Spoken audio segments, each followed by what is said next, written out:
In the second part, I have to say, being beaten up by Ray Fiennes was pretty fun.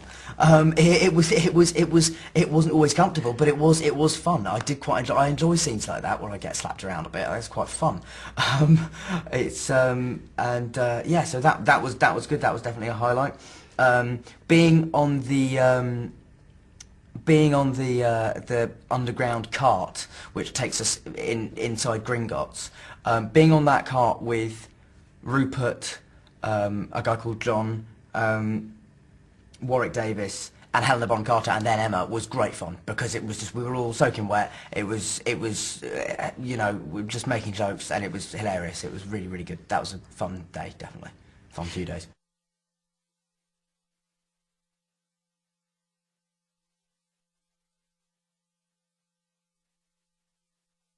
Weirdly enough, the most emotional shot of the film was probably the last one, which was not an emotional scene, but it was a scene where literally, it was a shot of me jumping into a fireplace at the end of the Ministry of Magic chase scene, and then after that, that was our last shot on the film, and so that was how we ended it. I think the other emotional scene in this film is the one that I've been most looking forward to as well, was the scene where I walk into the forest and suddenly I see my parents and Sirius and Lupin standing in front of me, and that was an emotional scene also because Gary came back for it, and you know, and also because, you know, Adrian and Geraldine, who play my parents, are wonderful, and I'm in a way, personally, why I'm so sad they died is that I would have loved to act more with them.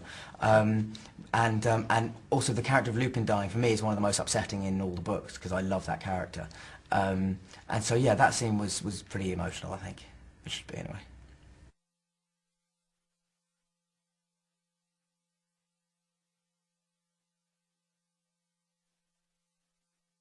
Fight for your life, I suppose, would be one of the main themes. It's just it's a battle to save Hogwarts. It's a battle to survive. It's a battle to see the next morning. That's kind of the thrust of most of the film, and also it has all the Harry Potter themes of, you know, friendship and all those things, and how tested that can be, and, you know, in this even more extreme situation, how much these three, four, five, you know, the whole school relies on each other, and that's what I love about it. It's about communal spirit. And surviving.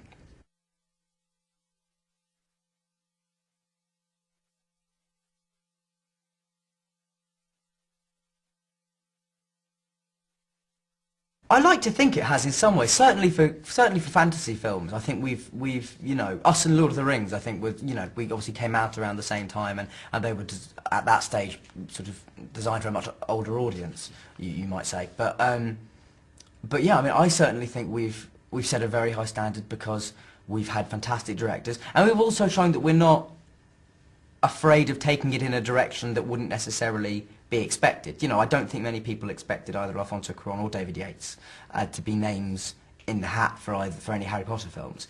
But, you know, thanks to our producers who have had the courage to say, you know, this guy could make an amazing Harry Potter movie, it's set us apart slightly from other fantasy films. I think we're really, really interesting. We have fantastic actors, and also, I mean, what sets Harry Potter apart from other entertainment is just the fan base. Ultimately, is so vast, and so supportive that, yeah, I mean, it's hard for other things to compare for it. But you know, but obviously now there's films like Twilight and the Narnia films that all came out, and, you know, and they're doing well as well, and brilliantly in Twilight's case. But I think Harry Potter manages to combine an innocence and an Englishness with an edge you rarely see in sort of supposedly children's films.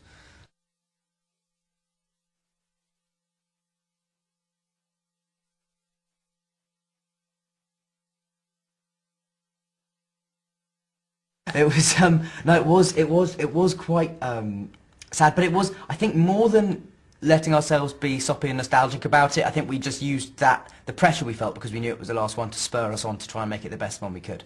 I think we channeled that energy into a more positive, sort of constructive frame of mind.